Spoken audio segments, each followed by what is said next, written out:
Go ahead and listen in. This press conference just began moments ago.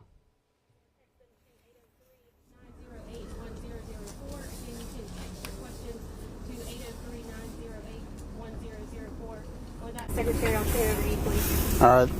Thank you, Kelly. Good afternoon. My name is Justin Powell, Justin, Powell, Powell, and I'm the Secretary for the South Carolina Department of Transportation. I got several folks up here, Deputy Secretary for Engineering, Rob Perry, Chief Engineer for Operations, Andy Leapart, and then several folks from our Richland maintenance team that are working round the clock right now, getting for the storm. We'll be responding afterwards. Charles Kraft, Steve Altman, Jody Britt, and Andy Rowe. So these folks will be up here. Hopefully we can answer all your questions that we have.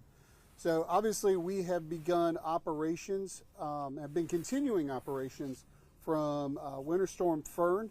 Those were starting to ramp down earlier this week, but we saw the forecast indicating that we are going to have potentially another round of winter weather from Winter Storm Gianna, starting Friday night, going in through Saturday and into Sunday. This is going to be a different storm. So Winter Storm Fern was something that we had to work for. It was forecast to be an ice event, predominantly in the upstate. What we are seeing is the forecast that we are seeing coming out of the National Weather Service and other forecasters is that this could be a significant snow event, particularly here in the Midlands, around the Charlotte metropolitan area, in the PD, as well as into the upstate. So it has the potential to be a statewide snow event that we will be ready to respond and be active in helping getting South Carolina moving again. So what we do anticipate is that travel conditions, if we do see that type of snow falling, would become dangerous and hazardous with those type of snow accumulations falling on our roadways, particularly if we see several inches of snow in those areas. So let me tell you what DOT is doing right now. Our crews are out right now pre-treating our primary routes, our interstates, and our bridges in anticipation of this storm. So you will see DOT trucks spraying brine on the roads right now and getting ready for this storm, which will help us keep the roads open as long as we possibly can, but also will help us clear the roads afterwards. Tomorrow we are prepared to go into 24-hour operations, and we will be in 24-hour operations through the duration of the event. What that means, we have 3,000 employees that are now will be going on to shift work and will be prepared to work through the duration of the storm. We have 1,200 pieces of equipment that are ready to go. And we've been spending the past several days getting our equipment ready, restocking our salt supplies, being ready to make the brine that is needed to go on the roadways to be ready to respond and ultimately recover from this event. So what I want the public to know is that we are ready for this event. We have been preparing for this event, but I think the public needs to be prepared that this could be a very significant event in terms of the amount of snowfall. So what we ask is as we see what actually falls on the ground from the forecast, the folks need to be patient. It will take us some time to clear the roadways to get South Carolina moving again. But what other important thing for us we want to encourage folks to realize is that travel in snow and ice can be dangerous. It can be hazardous. Well, we encourage, once the snow starts to fall, we encourage people to stay home and to avoid travel at all costs. But if they have to travel, travel with some common sense and caution. Drive slowly, give adequate space between other vehicles and you. And certainly be prepared for the possibility that you might get stuck in snow. So having a snow emergency kit, and there's a lot of resources out there from the state's emergency management division on how to be winter storm ready. But what I want everybody to be confident in knowing is that we are prepared. We are actively working to get ready for this storm. We will work through the duration of the storm, and when it is over, we will continue to work until the roads are reopened and cleared. With that, I'll open it up to questions from y'all.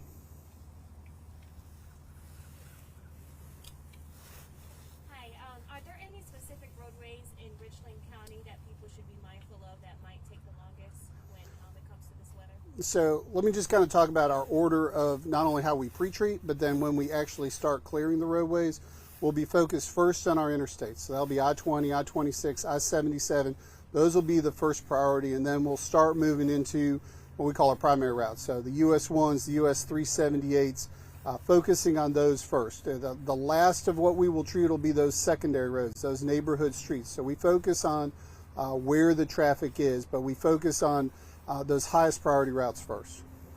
Secretary, we have some viewers from the Sun Country and Feeding region as well. Can you mind giving them some examples of those primary routes? Sure, definitely in the Charleston area, the focus will be on I-26, I-526, the Ravenel Bridge, Highway 17. Those are going to be our priorities there. Similarly, in the Myrtle Beach metropolitan area, we're going to be focused on US 501, SC22, SC31, those kind of major east-west, north-south arteries in those communities. We had a few incidences here in the Midlands with particularly the on-ramps, off-ramps in this past storm this past weekend. Are you going to be paying any special attention to those? You know, we'll be focusing first on getting the interstates open and then working on those off-ramps. So we're going to be focused on mainline traffic first. So what we encourage the public to do is to be very cautious when they're getting on and off the roadways. Recognize there will be snow and ice on the roadways, to be cautious and to safe. It's going to take us time to get things reopened across the state.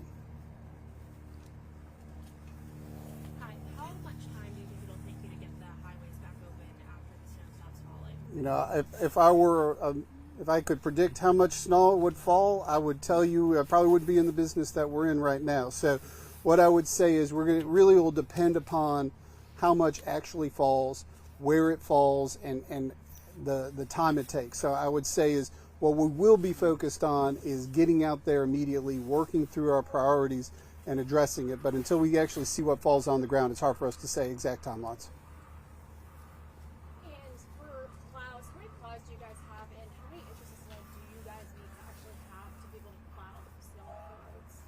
I mean, we can plow if it's an inch or 5 inches on the roadways.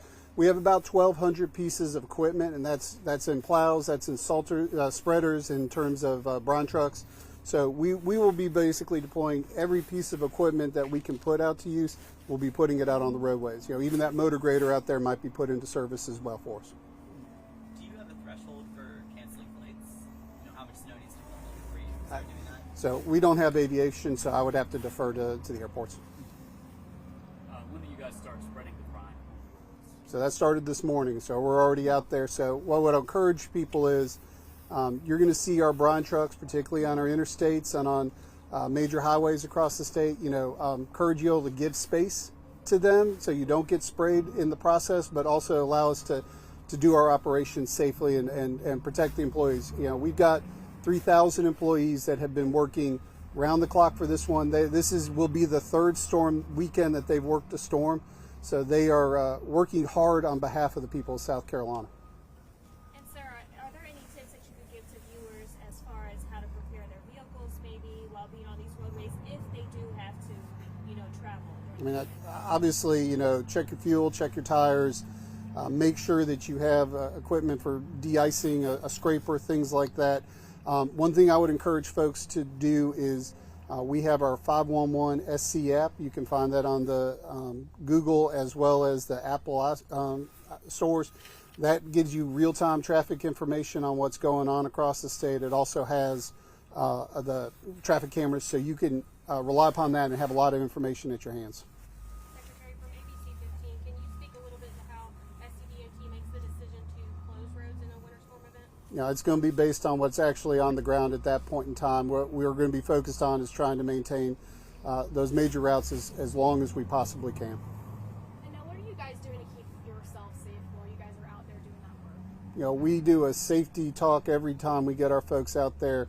We're making sure that they have the right equipment, making sure that folks have been trained. This is not the first rodeo for these operators in terms of being out and being out in winter weather. These folks are professionals and been able to go through this before. And so, but what I would encourage though is the public to make sure if you see a plow out on the road, if you see a brine truck out on the road, give us space. Let us have the room to do the work that we need to do to get the traveling public safe and secure for themselves.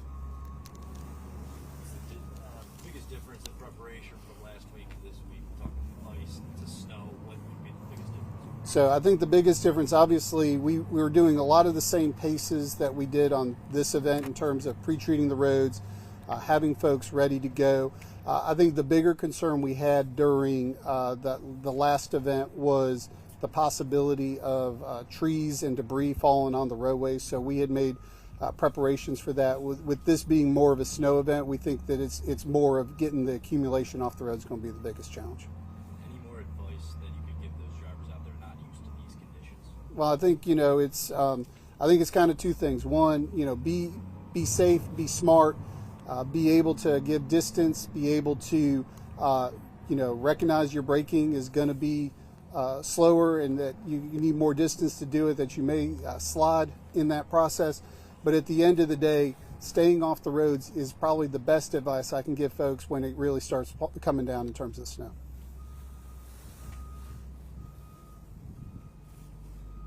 Once a road has been treated, approximately how long is it considered, working the brine? I mean, this is a slow-moving storm. Are roads going to have to be retreated, or? I would anticipate that we're going to be making multiple passes in terms of applying multiple layers of brine through things. Again, it's going to depend on what actually falls, but what we will do is we'll keep at it, again, working our priority of the interstates, primary routes, and then getting into the secondary system from there. One last question from the live stream is how we work together at SCDOT with local governments during the storm? Sure. So, no, we take a lot of pride in South Carolina of being Team South Carolina, so we work closely with our partners at the Highway Patrol, National Guard. All of us are going to have Emergency Management Division, all have a role and a part to play in it. We have relationships and agreements with local governments, so oftentimes they will step up and assist us and vice versa in terms of sharing brine and supplies, but also plowing roads together. What would be the biggest operational challenge here in South Carolina to prepare for these weather events? I mean, I think it's, we're in South Carolina, folks come here for the weather, not necessarily for snow and ice. But so, it's not something we deal with normally. We do have the infrastructure to deal with it, but we're not Buffalo, New York in terms of what we have to deal. So we'll be ready to deal with it. Our folks are experienced and prepared, but know that it's going to take a snowfall potentially in the multiple inches, 6-7 inches is going to take us a little bit of time to work through.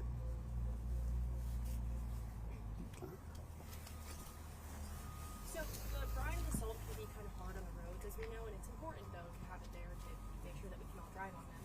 But with so many multiple storms back to back, are you worried about the condition or the impact that this will have on the roads? I think my biggest concern is making sure that the people of South Carolina are safe, and so I will apply what we need to do to make sure that the traveling public is safe. Okay, I think that's all the questions I've got from the live stream, and are we closed out here? All right, thank you very much. All right, thank y'all. Appreciate y'all coming out.